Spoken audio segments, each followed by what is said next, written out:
Sexualidad en tu propia voz.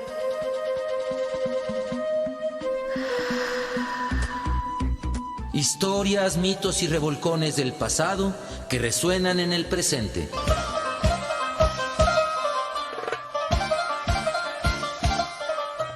Sexualidad en tu propia voz. Históricamente orgásmico.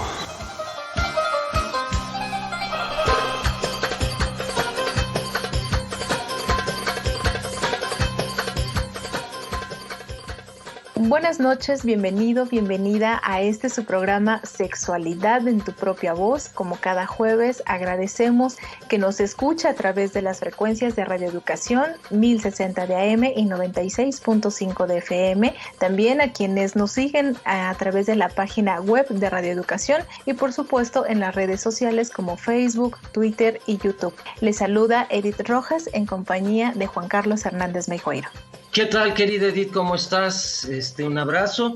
Pues aquí con las dos noticias de la semana que tienen que ver con la sexualidad humana y el género. Uno, de lo que vamos a hablar hoy, los talibanes y las mujeres bajo regímenes talibanes, y el asesinato del chico gay en Yucatán, porque aunque no parezca, aquí tenemos actitudes todavía en nuestra policía muy talibanes. Y mataron a un muchacho gay por parecerle sospechoso de homosexualidad, lo mataron. Entonces, sí, yo creo que es importante que desde aquí, desde Sexualidad en tu propia voz, levantemos la voz precisamente en contra de estas dos cosas que me parecen medievales. Volver siglos la historia occidental para atrás, tanto lo que vamos a platicar hoy con nuestra invitada, como el asesinato de este chico veracruzano en Mérida, Yucatán, a manos de la policía municipal y estatal, que lo torturaron. Es terrible, a la 1 de la tarde lo agarraron y a la 1 de la tarde salió del otro día. Es decir, lo tuvieron torturando un día entero. Pero bueno, entonces desde aquí denunciamos la homofobia de la policía yucateca, y todo el programa va a ser también una denuncia de lo que está pasando a las mujeres en un régimen que vamos a empezar desde cero, que nos expliquen desde qué es talibán, si saben el origen de la palabra, de qué religión son, por qué están armados, un poco que podamos entender el contexto de lo que hoy está pasando en Afganistán. ¿No crees, querida Edith? Así es, Juan, me uno a tu denuncia y sobre todo este programa siempre ha alzado la voz en contra de estos asesinatos que siguen existiendo y sobre todo hacia la comunidad LGBT, y justamente en la misma línea para hablar de este tema que es mujeres bajo el régimen talibán. Tenemos a una invitada experta en el tema, y antes de que ella nos empiece a hablar sobre esto de cómo va a afectar o cómo está afectando a las mujeres en Afganistán, hay que recordar que después de 20 años de ocupación militar estadounidense, los talibanes han vuelto a tomar el poder de este país de Asia Central, provocando que miles de personas intenten huir. Creo que en redes sociales hemos visto muchas imágenes que también hay que poner atención en todo lo que estamos leyendo y en lo que estamos viendo, porque muchas de esas imágenes han sido falsas. Entonces hay que invitar a la audiencia que se mantenga informada y con buenas fuentes, y una de ellas, pues por supuesto que es Sexualidad en tu propia voz. Por eso el día de hoy tenemos como invitada a Elba Narcia Cancino. Ella es actualmente directora de Derechos Humanos y Género de la Universidad de Ciencias y Artes de Chiapas, UNICACH. Elba trabajó durante 15 años en Inglaterra para la BBC de Londres y más adelante se desempeñó como directora de proyectos de comunicación para el desarrollo y cambio social para Internews Network en Afganistán, Pakistán y Sudán del Sur. Vivió y trabajó en Afganistán de 2009 al 2013. Buenas noches, Elba, bienvenida a este programa. ¿Qué tal? Muy buenas noches, muchísimas gracias por la invitación. Pues estamos hablando con una experta. Querida Elba, bienvenida. En un minuto, para que volvamos sobre cada tema que menciones. ¿Quiénes son los talibanes? Bueno, el grupo talibán es un grupo extremista islámico. Tiene sus orígenes realmente en Pakistán. De hecho, talibán significa estudiantes en pashtun, que es la lengua de origen de la zona de donde ellos se desenvuelven. Prácticamente se ha ido desarrollando y armando con las bases del islamismo islámico, pero en su parte más extremista. En los años 90 ayudaron a combatir a las tropas invasoras soviéticas y tuvieron el control de Afganistán durante varios años, en los cuales el sometimiento a las mujeres pues fue algo que marcó la presencia de talibán. Bueno, ¿qué te parece, querida Elba, si ahora que volvamos del corte nos explicas todo esto que nos dijiste en un minuto, profundizarlo desde qué es el Islam, porque dijiste que es un grupo extremista islámico, y de allí ir viendo por qué surgen en Pakistán y por qué están en Afganistán y qué quieren, muy bien, y el rol de las mujeres en sus regímenes. Estamos aquí en Sexualidad en tu propia voz. Le invitamos a que se comunique y nos escriba a través de Facebook, @sexprovozoficial, o al WhatsApp de cabina 55 12 33 29 15. Escuche la siguiente cápsula, La vida de las mujeres antes de los talibanes. Volvemos. ¿Sabías que ¿En los años 60 las mujeres tenían una mejor vida en Afganistán?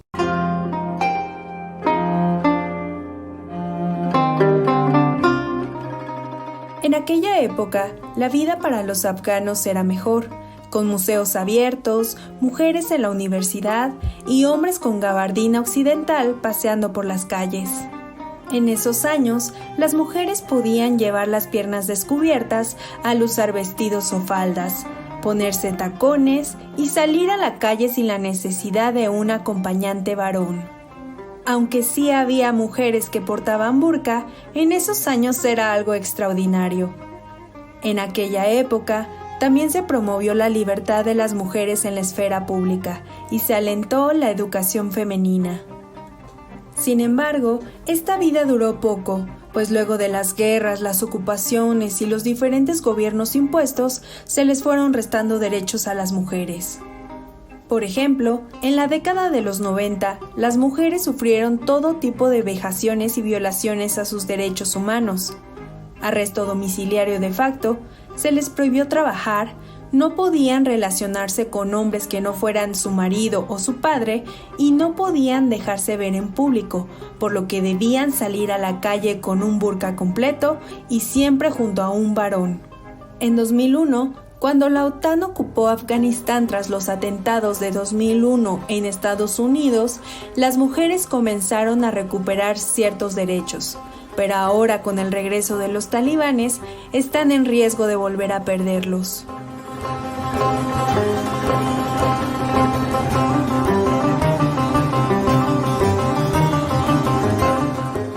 Del artículo ¿Cómo era la vida en Afganistán en los años 70? En el sitio web ABC Internacional.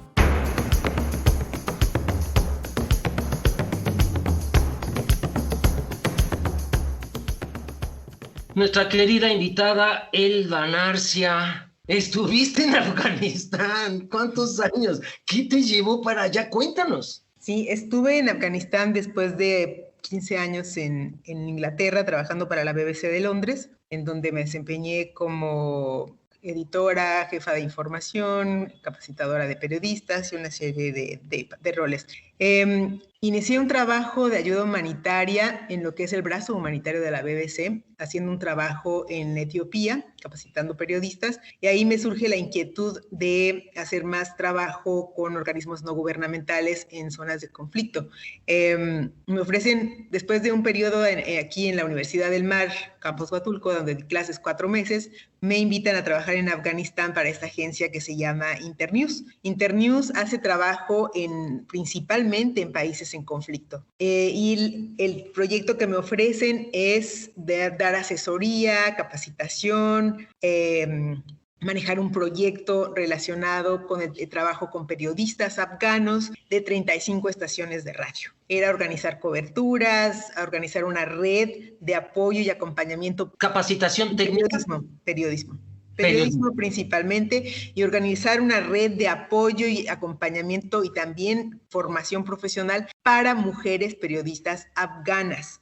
Muchas de ellas que llegaron a ser capacitadas para poner su propia estación de radio, para poner su propio canal de televisión, con todo lo que ello implica en un país como Afganistán, en donde ahora veremos cuál es el papel o cuál es la situación en tiempos de Talibán. Tener a una mujer empresaria o una mujer presentadora en un canal de televisión, una mujer presentadora en una estación de radio, desenvolviéndose ampliamente, sonriendo, haciendo bromas y todo, no era permitido. De hecho, en muchas partes de Afganistán aún no es permitido, a pesar de la presencia de fuerzas extranjeras. Tú estabas allí cuando estaba el ejército norteamericano controlándolo todo. Yo estuve ahí 4 años, estuve desde el 2009 hasta el 2014, por ahí, 2013, y hice muchísimo trabajo de campo, principalmente con periodistas, organizando coberturas y acompañando a mujeres periodistas afganas. Que la experiencia fue muy interesante porque, como les comentaba, en las ciudades grandes como Kabul o Herat, que está pegado a Irán y que es más desarrollado, más avanzado en ese sentido, pues había más oportunidades para las mujeres para estudiar, para ir a la universidad, incluso en sus atuendos, en la manera de vestir, pues no iban escotadas y eso, ¿no? Siempre, igual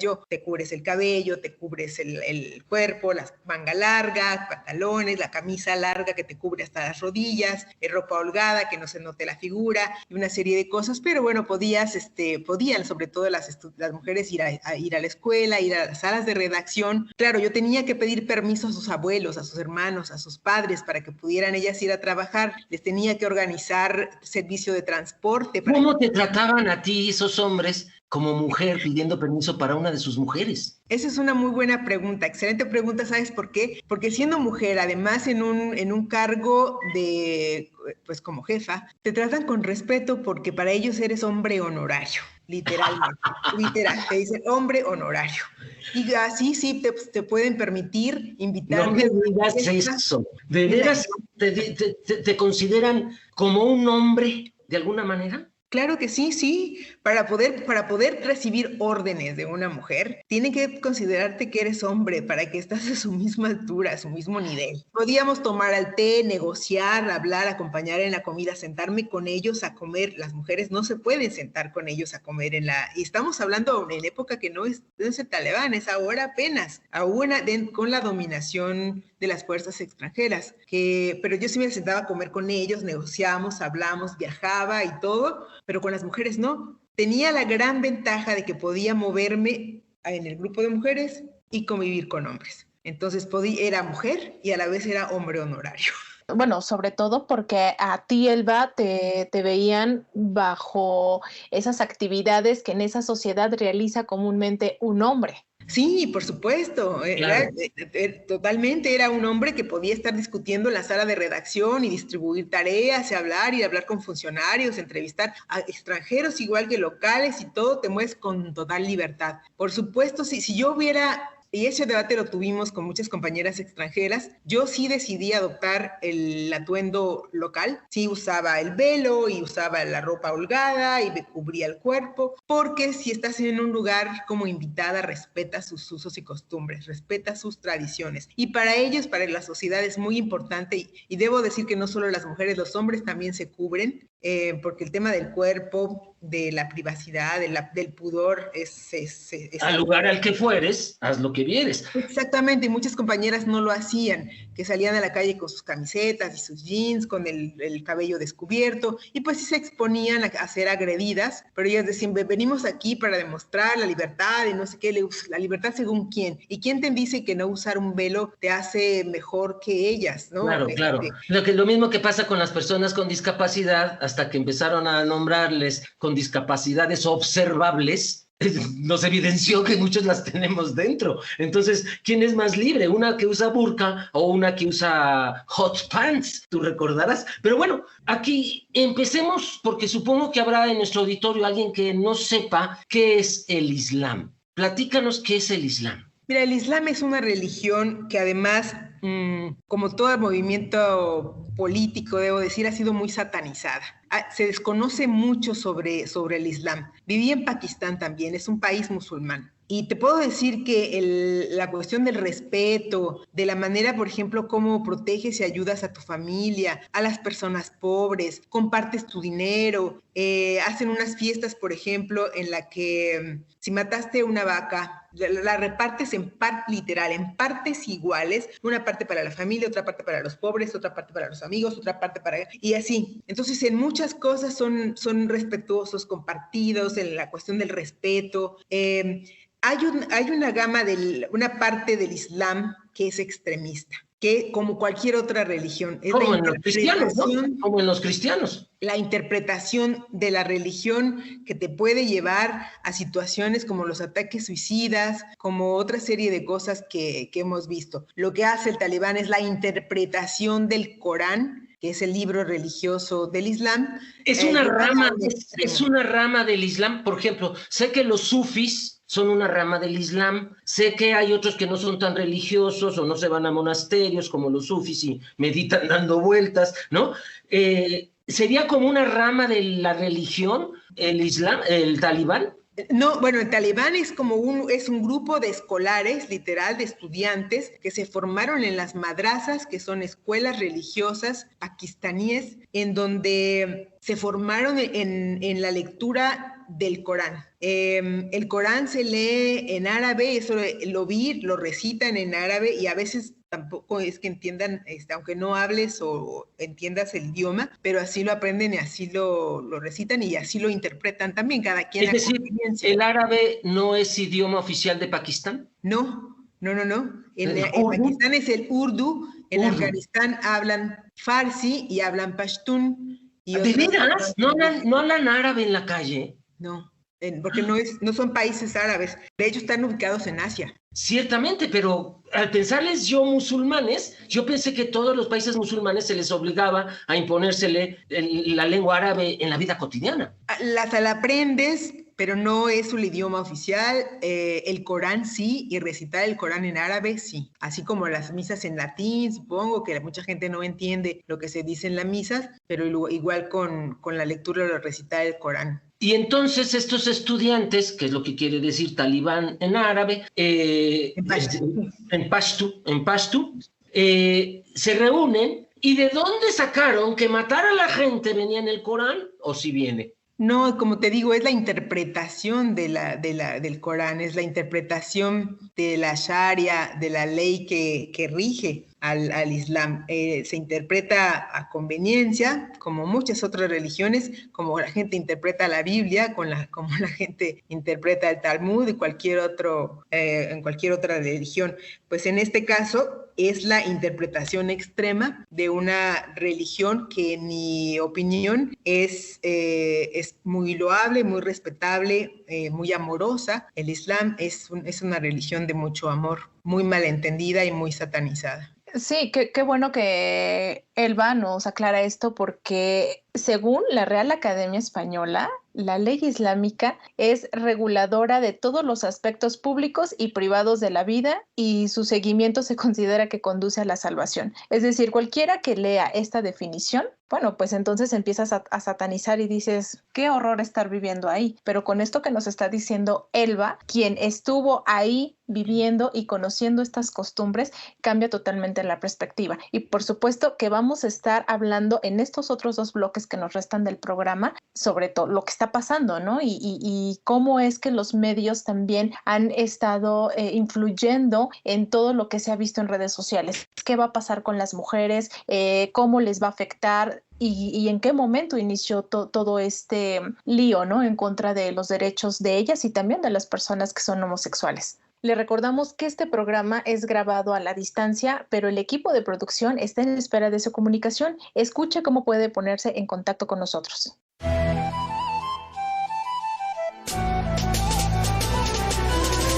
Te invitamos a participar a través de las redes sociales. Facebook, Sexprovoz Oficial. Instagram, Sexprovoz.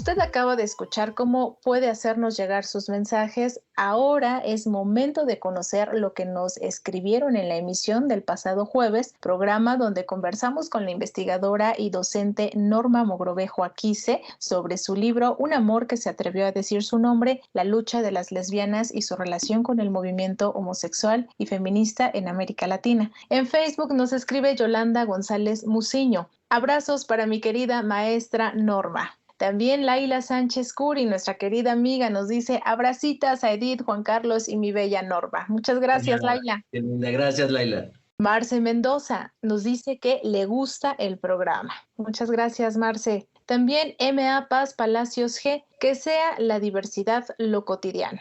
Así sea. Así sea. Y en YouTube, Belisario Domínguez. Gracias por la información, Radio Educación. Pues muchas gracias a cada uno de ustedes que cada jueves nos hacen llegar sus comentarios, sus saludos, sus felicitaciones. Los invitamos a que continúen haciéndolo de esta misma manera, ¿verdad, Juan Carlos? Así es, y aminu en hebreos, de ahí viene amén, significa 3 cosas. Así es, así sea y así será. Así que la diversidad sea parte de la vida cotidiana, aminu. Porque así es, aunque lo neguemos, y esperemos que así sea pronto reconocido. Y bueno, pues estamos hablando con la maestra doctora Elba Narcia, quien nos está explicando desde su vivencia, desde una sociedad organizada desde la religión islámica, y allí, como en cualquier otra religión, surge un grupo extremista en donde para ellos el amor y la armonía y la solidaridad y la limosna y el que ver con el prójimo, pues parece que tienen una concepción muy diferente. ¿Hay algún líder identificado como fundador de los talibanes, Elba Narcia? Bueno, no te puedo dar ese dato en este momento. Pero sí lo hay. ¿Sí se le reconoce a alguien como fundador? Sí. Sí. Oye, y de allí...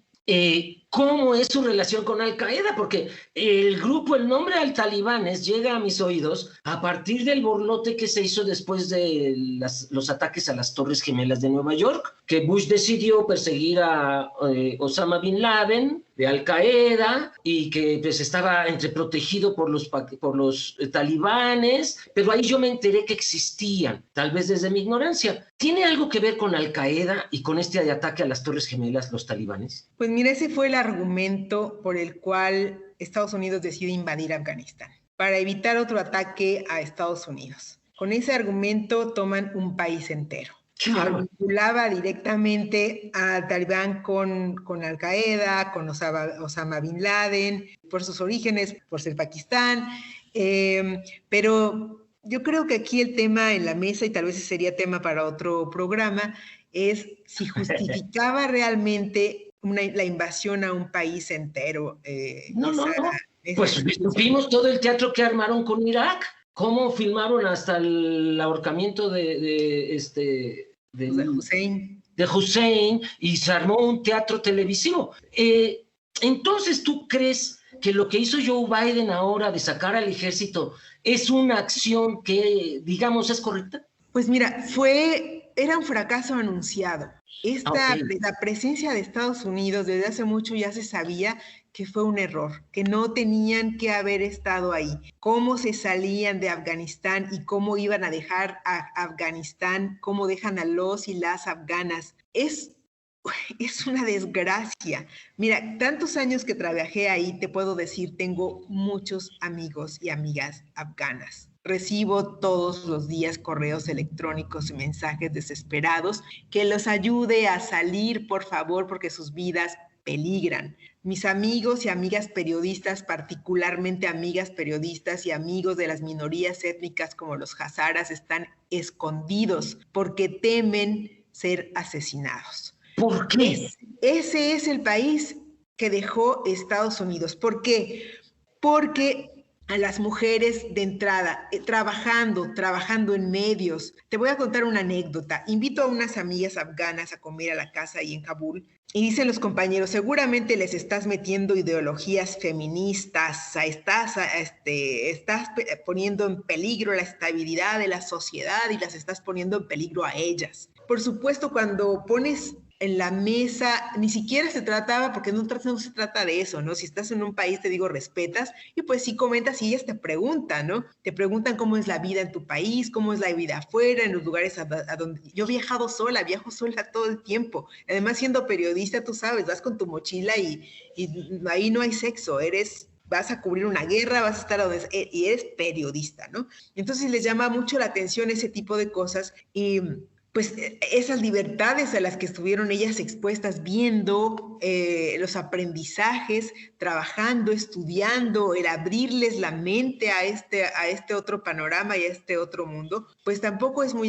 del agrado. Mucha gente que fue vinculada o se le vincula con algún tipo de trabajo con organismos extranjeros, como es el caso del organismo de que yo trabajaba, pues es un organismo que estaba financiado con fondos de la Unión Europea, en el caso de Pakistán, o con fondos de Estados Unidos, de las personas que contribuyen con sus impuestos para financiar este tipo de proyectos de desarrollo, de proyectos asistencialistas, lo cual también sería otro tema de otro programa. Otro programa completo. Asistencialismo con el cual se trabaja en este tipo de misiones. Les digo, estuve en Pakistán, en Etiopía, en Sudán del Sur. Anótalo, Edith, anótalo para entrevistarla, sobre todo ese mecanismo que se tiene que entramar para llevar a alguien con seguridad hasta una zona de guerra, sí, hasta donde están los balazos. Y además, pues sí, entonces te digo, la gente que está vinculada, los guardias de las embajadas, choferes de las embajadas, traductores de las embajadas o de los organismos internacionales, todas las personas que estén vinculadas o que estuvieron vinculadas de alguna manera con estos organismos internacionales están en peligro. Su vida peligra. Cuéntanos por qué, como antecedente, ¿cuál es el objetivo de los talibanes? ¿Qué quieren? Bueno, recuperar los valores morales de la ley islámica, pero a su entender, a su ver, a su parecer. Pero ellos quieren dominar más países, imponer la ley talibán en Europa, y políticamente son los países árabes su objetivo. ¿Cómo están? ¿Qué quieren los talibanes?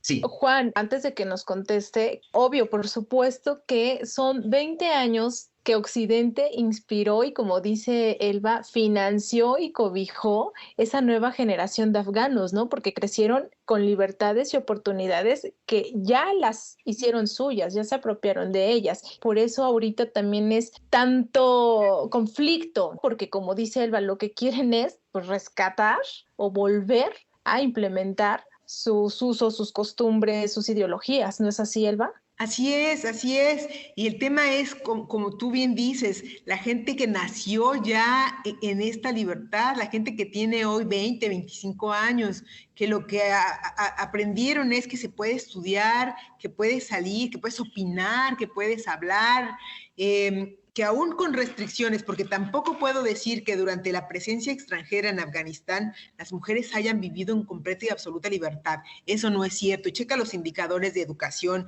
checa los indicadores de mortandad, de salud infantil, de salud. Claro. O sea, vamos a ver realmente qué se logró en esos 20 años.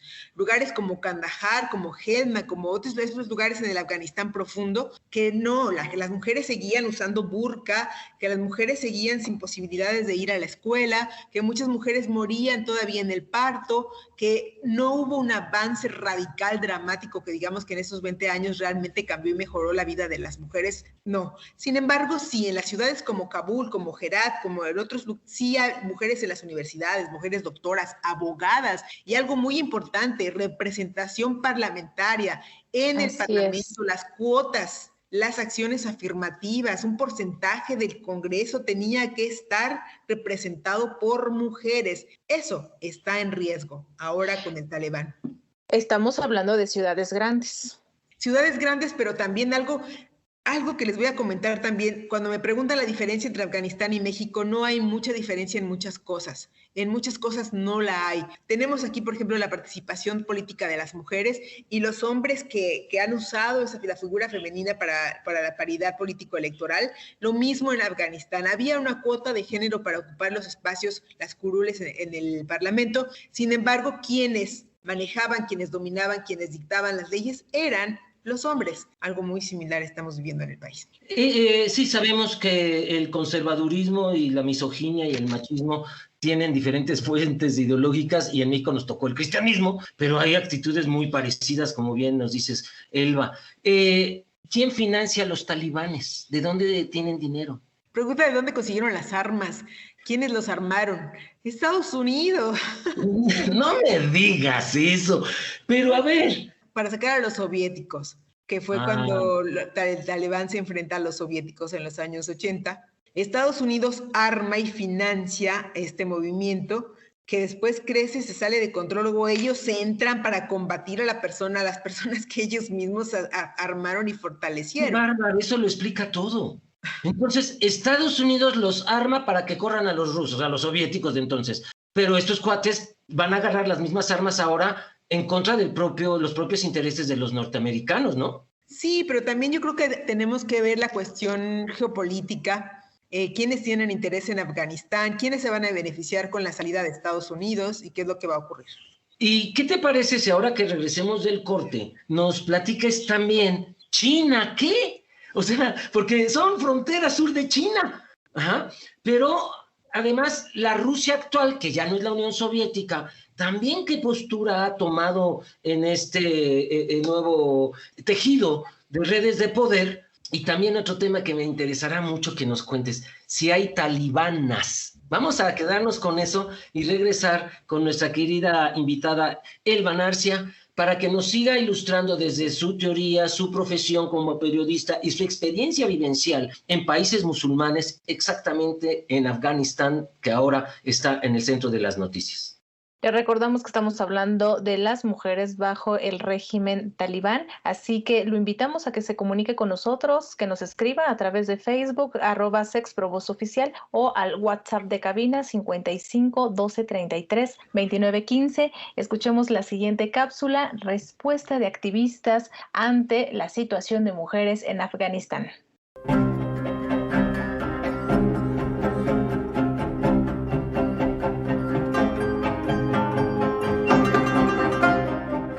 En estos momentos, los derechos humanos de miles de mujeres y niñas afganas están en riesgo debido a la toma del gobierno de Afganistán por parte de los talibanes.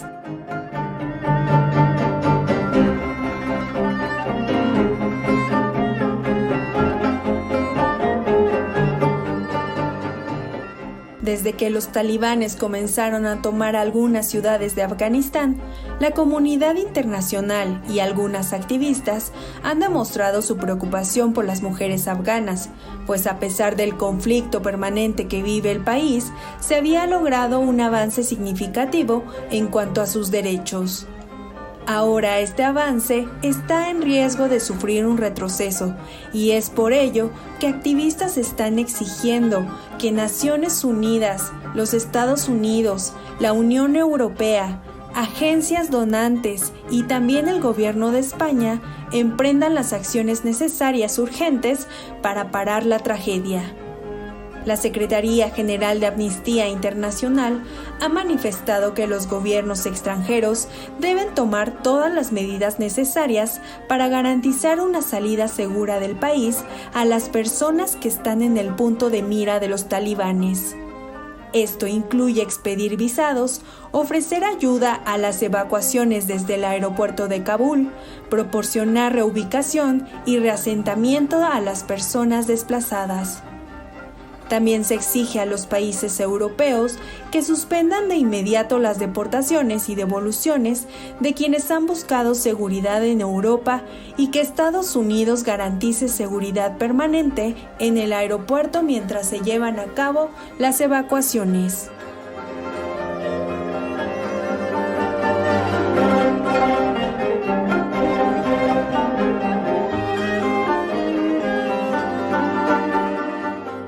Del artículo Ponernos en el lugar de las mujeres de Afganistán, de Amnistía Internacional.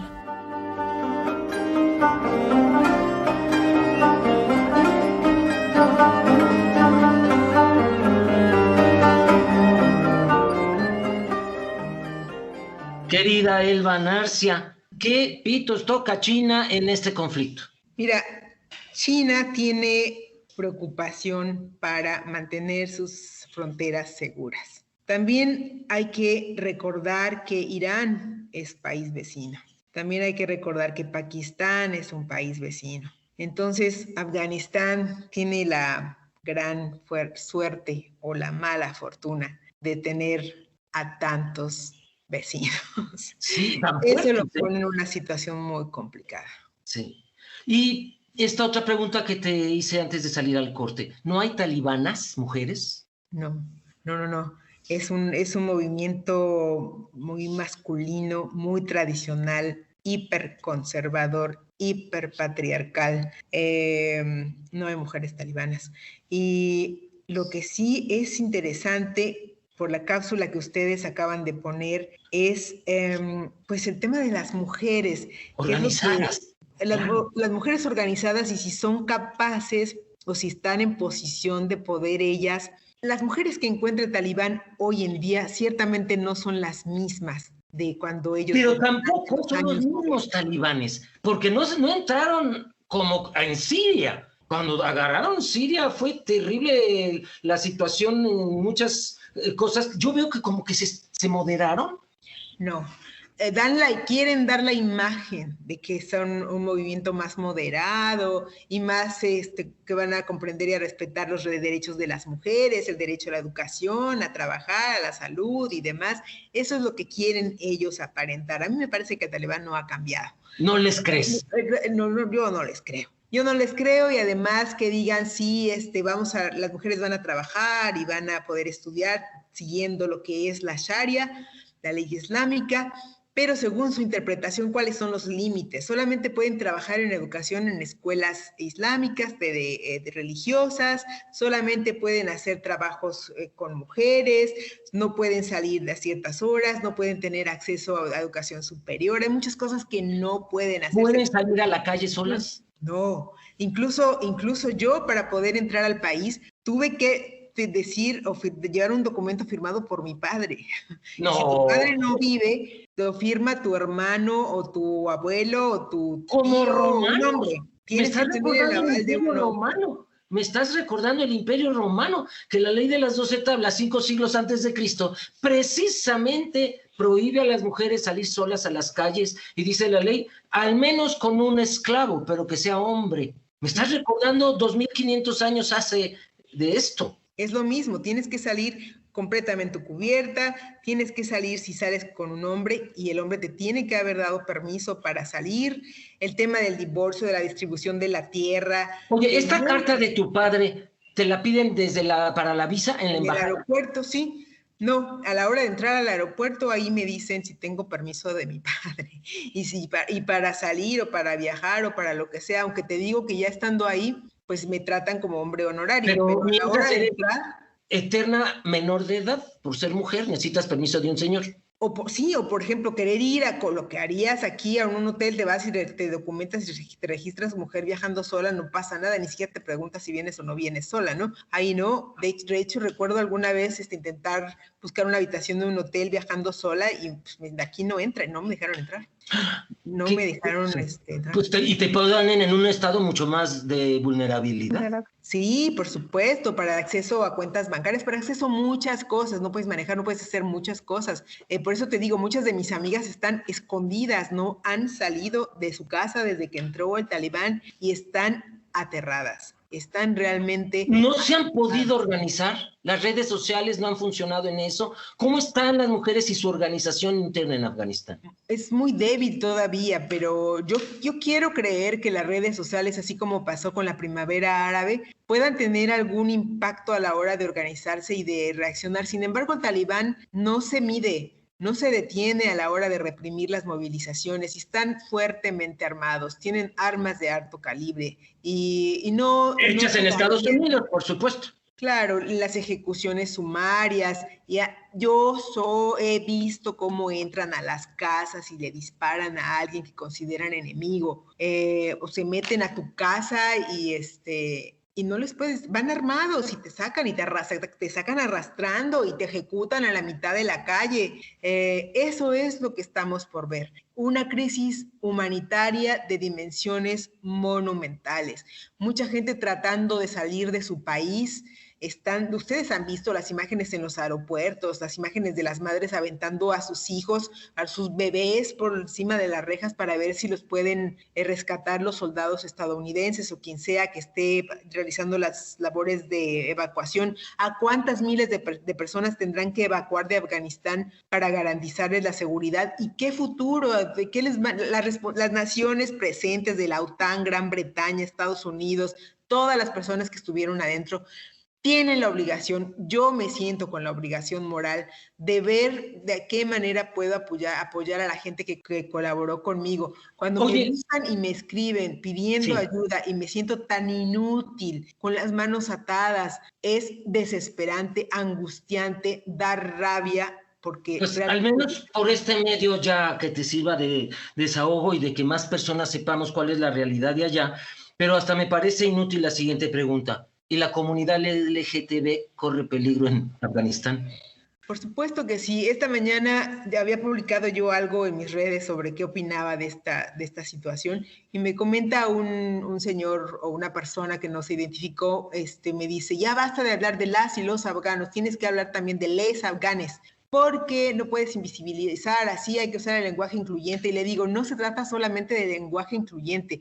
Aquí la situación y la preocupación va muchísimo más allá de un debate en Facebook y de decirme si uso las o los o les, es que peligra la vida de las personas de la diversidad sexual. Eso es claro. La identidad de género, las expresiones de género son severamente castigadas, perseguidas. Estamos ahí también viendo, y lo que seguramente están haciendo, que es lo que hicieron todos, hombres y las mujeres se escondieron, los hombres que ya usaban sus jeans y su ropa más occidental y más moderna, lo primero que hicieron fue cambiarse de ropa, ponerse el traje tradicional y se van a empezar a dejar a crecer la barba, porque es la manera como te proteges, ¿no? Y las mujeres con la burka, porque no hay de otra, es la única manera de mantenerte como formar parte del status quo al cual... No llamar la atención, porque digo, en el mundo del gris, pues el amarillo huevo brilla. Entonces, si están poniendo todo gris, pues los que todos se sientan de los colores del arco iris, a correr y a ponerse de negro y barbones. Pues ahora mira, queda por ver si efectivamente esa imagen que están proyectando los talibanes de moderación, sí es verdad, si efectivamente han cambiado como lo quieren hacernos creer, o estamos en un regreso del tiempo en el cual miles de personas van a pagar el costo. Sí, y además, Elba, están en riesgo los derechos humanos de toda la población. Sí, particularmente los grupos más vulnerables ciertamente son las personas de la diversidad sexual, las mujeres, las niñas. Claro, no. De veras es una vuelta al pasado y todo lo que tú dices, por ejemplo, yo estudiando historia de la sexualidad sé que en Grecia el adulto hombre siempre tenía que usar barba y ahora me dices que pues van a tener que dejarse la barba para que sean hombres socialmente bien vistos. Sí, pues es parte del código de así tú ves a los alemanes, todos están barbados y con la ropa tradicional afgana que es holgada, larga, las camisas cubriendo el cuerpo, que no se vean los tobillos, que no se te vea la piel, para las mujeres que no mostrar el cabello y pues y en su forma más extrema que no se te vea nada. Ve la burka que son nada más hoyitos en los ojos, y es lo único para que apenas si puedas ver hacia el frente, porque no tienes ni siquiera vista periférica. ¿Qué cosa nos estás contando? ¿Y sabes qué me preocupa? Chiapas y la extranjerización del Islam como el cristianismo. El Islam fue misionero. Mahoma fue misionero, que se expandió, dominó ciudades, igual que el cristianismo lo hizo. Y sé, por mi querida amiga Marisa Revilla, que te mando saludos, querida, está recientemente convaleciente de COVID, allá en San Cristóbal de las Casas. Yo fui 2 veces este año con mis amigos de las ONGs allá a impartir cursos, etcétera. Y me impactó que hay varias mezquitas en Chiapas, creo que 3 hay en Tuxtla Gutiérrez, y una o dos en San Cristóbal y alrededores. ¿Qué está pasando con el Islam mexicano? Porque si ya la mujer caminaba detrás del hombre en la carretera cargando la fruta o al bebé por ser Tzetzel o Tzotzil o Chamula o Tojolabal, ahora además deberán usar burka. ¿Qué está pasando en Chiapas con el Islam? Bueno, no hay gente con burka, ¿no? Aquí en Chiapas está pasando cosas muchísimo más graves que las mezquitas. Aquí están matando gente y aquí está el narcotráfico y aquí estamos realmente en tierra de nadie. La religión no me preocupa, lo repito nuevamente. El Islam, como cualquier otra religión, es una religión de amor, es una religión de respeto, es una religión de compasión, que tenemos que aprender a conocer, a leer más para poder entenderla. Cualquier religión o cualquier movimiento llevado al extremo es mala idea, es una muy mala noticia para la sociedad. Cualquier religión y cualquier movimiento de pensamiento, cualquier extremismo. Sí, por supuesto. Y además, pues sí, yo sé que, como bien dices, la religión no es lo peligroso, el Islam no es el peligro, las mezquitas no son el peligro, pero yo pensaba, por ejemplo, que quisieran capacitar gente talibanes fuera de esos lugares. ¿Todavía no pasa eso? Pues mira, sí, ¿te acuerdas que hubo justamente cuando estaban persiguiendo a Al Qaeda y todo, que estaban muy preocupados porque en las fronteras, aquí en la frontera sur, en la frontera también de Paraguay y por ahí, que decían que se estaban armando grupos islámicos extremistas, que sí, pues sí, están.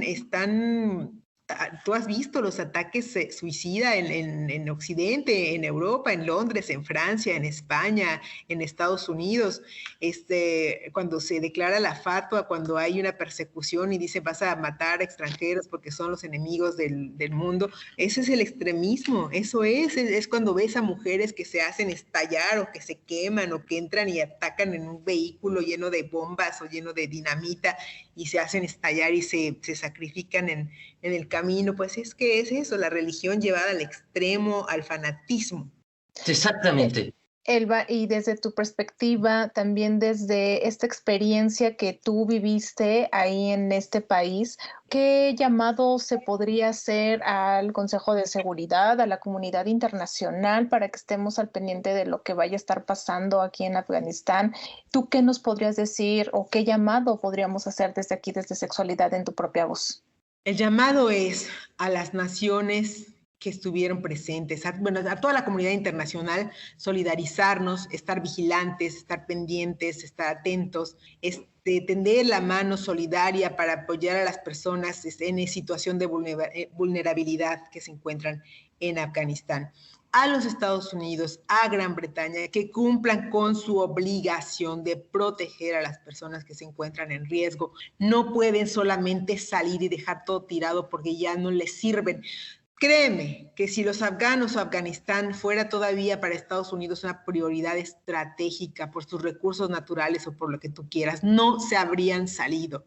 No pueden entrar solamente y dejar todo ese desastre, claro, y dejar a esa gente darle una patada, claro, y olvidarlos y abandonar. Yo estoy muy enojada. Sí. Y creo que sí hago un llamado y un grito desesperado para que la gente asuma su responsabilidad y su compromiso, que no los dejen morir, porque eso es lo que están haciendo, dejándolos morir.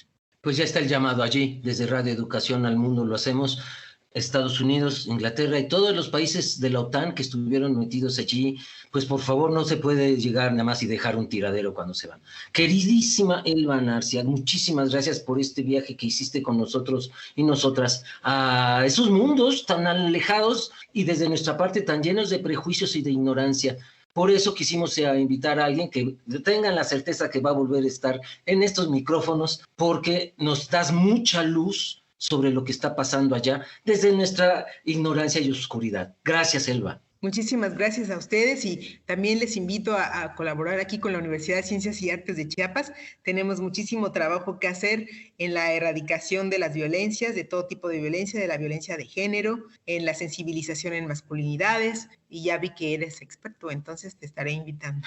Con mucho gusto participaré, querida Elba. Y gracias, querida Edith. Buenas noches. Gracias, Juan. Nuevamente un infinito agradecimiento a Elba. Un gusto conocerte, Elba. Y claro que sí vamos a tenerte en próximos programas y colaborar contigo. Agradecemos también a las audiencias que nos siguieron en este programa. Saben, si nos sintonizaron tarde o no pudieron escucharlo, y para que no se pierdan todo lo que acabamos de hablar en este momento, a partir de mañana pueden encontrar este podcast disponible en el sitio web www.e-medioradio.edu.mx. También pueden buscarnos a través de iVoox, nos encuentran como Sexualidad en tu propia voz. Estuvimos con ustedes Edith Rojas y Juan Carlos Hernández Meijueiro. Muchas gracias. Buenas noches, hasta la próxima.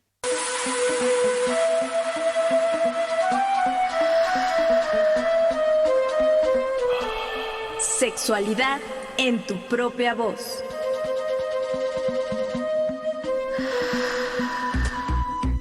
Historias, mitos y revolcones del pasado que resuenan en el presente.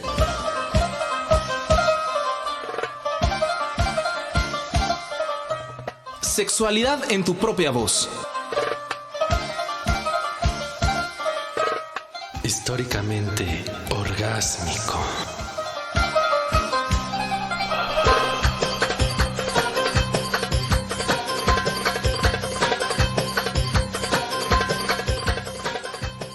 En este programa participamos Luis Luna, Alejandra Montes de Oca, Óscar Solís, Samantha Bautista y William Sandoval. Esta es una producción de Graciela Ramírez para Radio Educación.